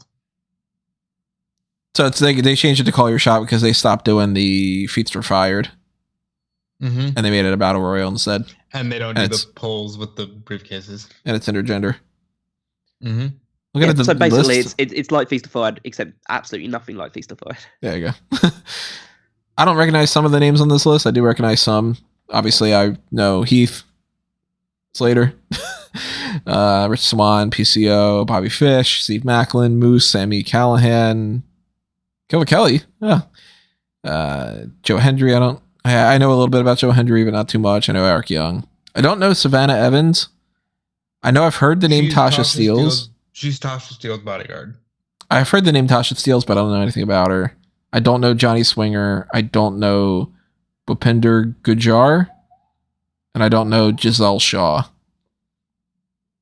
And then the rest will be filled in with like surprise entrance. Bully Ray is alluding to the fact that he might be one. I think I'm going to say Heath wins this just because they keep having him around the main event, but like for no reason other than he's just inserting himself into these Honor No More brawls. So I'll say Heath wins it. Just because of the vignettes they've been doing. I have to go with Joe Hendry to win this one. Oh my god. He's a guilty pleasure of mine. These vignettes are so silly and they're so fun, and Joe Hendry is legitimately an entertaining individual. I think you'd find like these segments that Joe Hendry's put together funny, Tony, because it's like the I Believe in Joe Henry singing thing. Yeah, I saw a little bit of that and I thought it was kind of funny. yeah, it's like one of these ones where there's a I don't know, there's a group of people surrounding a guy in the hospital bed, and I think he's on like life support or he's close to dying or something like that, and everyone's like really upset, and he just comes in with the music and everyone just starts partying around and dancing to Joe Hendry's music, and then the guy dies on his life support while the music's going on. It's just it's so dark humorous, but I just love that shit. It's just so funny. A little bit that I've seen of that, I'm assuming it's the same one. I was laughing. I didn't finish watching it, but yeah, I had seen a little bit and I thought it was funny. Yeah, so I'm going to go with him winning because they built him up for his this is like debut in Impact Wrestling, so I think they might make him a big deal straight away. If he wasn't announced for this, I would have picked him to challenge Myers and just win the digital media title. But Joe Hendry's great. So that is Bound for Glory. No, you didn't pick someone. Pick someone. Oh, I'll go mysterious opponent. Somebody will come in that's not announced and they'll win. Which one though? Even go with Bobby Fish. There's 4 mysterious opponents yet that we've still got to pick one of them. The third one.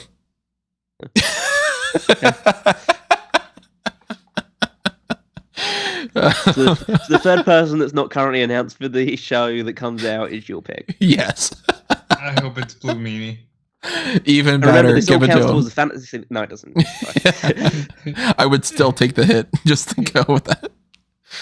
I will not be watching Bound for Glory, but if anything cool ends up happening and these guys want to talk about it, then I'll talk about it. Future episode of the Hot Dogs or something, or maybe a dark cast. I don't know. When's it happening? No, at 8 p.m. during 8? SmackDown, Denny. Yeah. Okay. So 8 o'clock. I honestly don't even really feel like watching SmackDown tonight, so I definitely am not going to be trying to. I was going to say double fist. There's 2 screens up on that. I'm not going to do that, but if anybody, fist me, daddy ass. We'll see. I don't know. We'll talk about it maybe in some fashion. But if you want to make sure that we do, pick Poison. There you go. You can sponsor it. But even just the fact that you listen to this episode and you're listening to this right now and you got all the way through the hot tags means that you are a dedicated fan and we love you. And we want to know what you have to say. So drop your comments below. Tell us what you thought about all these things. Tell us your predictions about that stuff. Do you think the second mystery opponent's going to win or something instead? I don't know. And if you go to, of course, smarkoutmoment.com and you go to fanboysanonymous.com and everything else that you will see under amangotree.com, click the like button and follow and share and favorite and subscribe and blah, blah, blah, blah, blah. That goes along with all those things. I don't know what the next thing on Fanboys Anonymous is going to be, but stay tuned for anything that does happen there. I've seen Don't Worry, Darling in Amsterdam recently, but none of them warranted doing a podcast about it. Maybe something else with Black Adam, that's coming up pretty soon, and it's got The Rock in it, so that's a good promotional thing between these two. Watching that. Black Adam's coming out, Black Panther's coming out, so I'm going to be doing something about Black Panther because that looks like that could be a lot of fun, and the first one's great, so yeah. But go to fanboysanonymous.com and see what's happening there. Go to amangotree.com, click on all those things, and follow me at Tony Mango all over the place, including that Twitter account that's verified. Woo! And make sure that you are following these guys as well. Fill them in, Rob. What's going on with dofelice.com? Is it up yet? As I just woke up to an email this morning that said tomorrow afternoon, so we'll see. And of course, once that's all up, I will direct all of you lovely people there. But for now, you can follow my work at Fightful. I've been kind of leading the team over at Fightful this week with Jeremy Lambert celebrating his wedding. So check out all the good work over there. Check out the great work at WrestleZone and check out smarkoutmoment.com, including the Triple Threat, because that's my contribution. Callum? Yep, so head on over to smarkoutmoment.com where you'll find the power rankings, which I put up every single Saturday. And yeah, you can find all the top wrestlers in WWE who's been reaching for the top rung of the ladder. And you could also find the Fantasy League there as well as heading to wwefantasyleague.com, and you can see which members of our teams are picking up points every single week, and how much closer Rob is getting to being somewhat competitive. Well, you're competitive. You've been married to the bottom since the start of this thing, so I wouldn't worry too much about that. But yeah, just keep following along with that. So you can find me on Twitter at Wigmeister14, and yeah, that's it from me. And that'll do us in for episode number 566 of the Hot Tags. We got the Extreme Rules post-show coming up tomorrow night after the pay-per-view, which, of course, there will be live coverage on smark.mama.com and plenty of other content elsewhere on Bleacher and EWN. Back and check out that article I wrote up for Bleacher Report the other day, by the way, about how I would book The Rock versus Roman Reigns. That's been one of my more favorite things that I had written up recently. I'm very proud of that one. It's gotten some praise, and I'm like, that was cool to see. Down for praise. Down when people like my stuff. Me too. And we hope that you liked this episode, and we will see you tomorrow night. And then next week, we're getting to the next episode of the Hot Tags, which is going to be combined with the mailbag for quarter 4.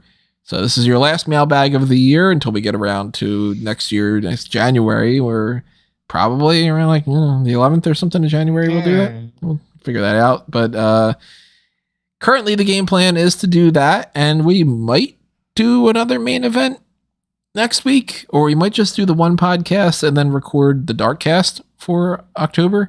I haven't quite sorted that out yet, but then we got Halloween Havoc following that, and then some other things, of course, that we have going down the pipeline. So if you want to send in your mailbag questions for the quarter 4 mailbag, go ahead and do that over the next few days, and we will put them in the mail sack. That sounds awful. Of the on the back burner and get to them one Friday. If you're not able to join us live for that, because that will be a live edition. That's what we've been doing for these, is in case we get any super chats or people that are trying to impromptu mailbag questions or whatever. We'll do that and see where else this takes us. But Extreme Rules coming up tomorrow night. Set up those email alerts and join us then. But for now, this has been another Smark Out moment, and we are being counted out.